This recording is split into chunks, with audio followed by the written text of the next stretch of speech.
Bonjour à tous et bienvenue dans notre compte-rendu matinal. Alors le suspense, le mauvais suspense continue.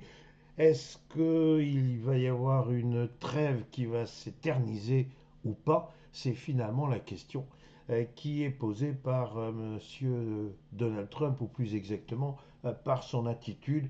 On savait que l'ultimatum devait se terminer hier soir, et puis finalement, au dernier moment, Monsieur Trump dit bah écoutez, c'est selon mon bon vouloir, donc voilà, il estime que c'est un moyen comme un autre de faire pression sur l'Iran, et il veut profiter de ce que il y aurait au sein du pouvoir iranien des conflits, des contradictions, bref, il y aurait les purs, les durs, et il y aurait les plus pragmatiques, ceux avec qui on pourrait éventuellement trouver un compromis, éventuellement avec qui on pourrait négocier. Donc nous en sommes là avec des marchés qui ont marqué le pas, encore une fois, un tout petit peu, sauf en Europe, où en Europe, ben, on voit d'un très mauvais œil cette situation qui s'éternise avec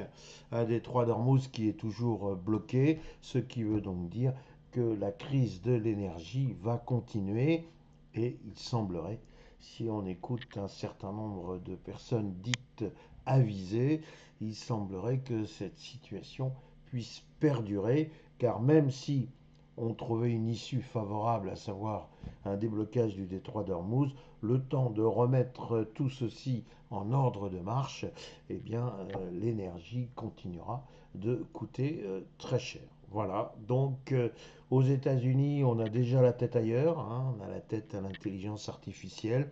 On ne veut pas non plus se focaliser uniquement sur le conflit américano-iranien. Donc voilà, l'intelligence artificielle permet en quelque sorte de se distraire. Oui, mais il ne faut pas oublier que l'américain moyen, mais même pas que moyen, eh bien pour lui, il y a aussi une note lorsqu'il prend son véhicule. Il y avait eu une augmentation très significative des coûts de l'essence. Alors voilà où nous en sommes. Regardons d'un peu plus près notre CAC 40.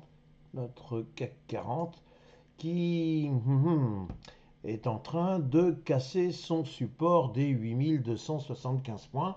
Et vous vous souvenez, car vous avez une excellente mémoire, qu'hier je vous disais que le CAC 40 était coincé entre 8275 et 8400 points.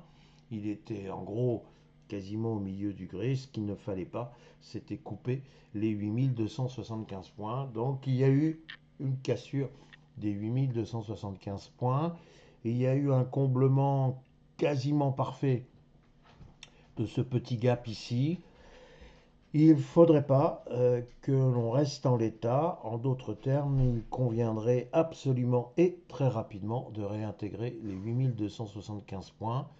Mais a priori, ce n'est pas forcément ce que l'on attend immédiatement. Donc, prudence renouvelée avec des vendeurs qui doivent sentir que c'est peut-être un moment opportun pour eux. Donc voilà où nous en sommes sur le CAC 40, réintégration ou pas des 8275 points. En fonction de ceci, on s'adaptera. Maintenant, si j'en viens à notre S&P 500, bien notre S&P 500, on a envie de dire incroyable, mais vrai. Figurez-vous qu'il a lâché quelques points. Il a lâché moins 0,63% parce qu'effectivement, quand même, notamment en fin de séance, les opérateurs se sont dit que oui, voilà, il y avait quand même beaucoup, beaucoup de suspense, et de mauvais suspense en provenance du détroit d'Ormuz. Alors on a vu que le vice-président américain était dans l'avion ou pas dans l'avion. Il était encore dans la Maison Blanche, mais finalement peut-être qu'il était prêt à partir. Oui, mais est-ce que les Iraniens, eux, allaient partir? Bref, Monsieur Trump a tranché. Il a dit écoutez, bon, je tape pas encore dessus immédiatement, mais je me réserve de le faire à tout moment. Alors là, on est vraiment dans du Trump à l'état pur. Donc voilà où nous en sommes. Et effectivement, on voit notre S&P 500 qui nous a gratifié d'une grande bougie rouge et il y a peut-être une amorce de repli. C'est ce que nous allons voir aujourd'hui. Voilà mes réflexions du jour. Il me reste à vous souhaiter une excellente séance. La spirale haussière du S&P 500 vient de prendre un petit coup dans l'aile.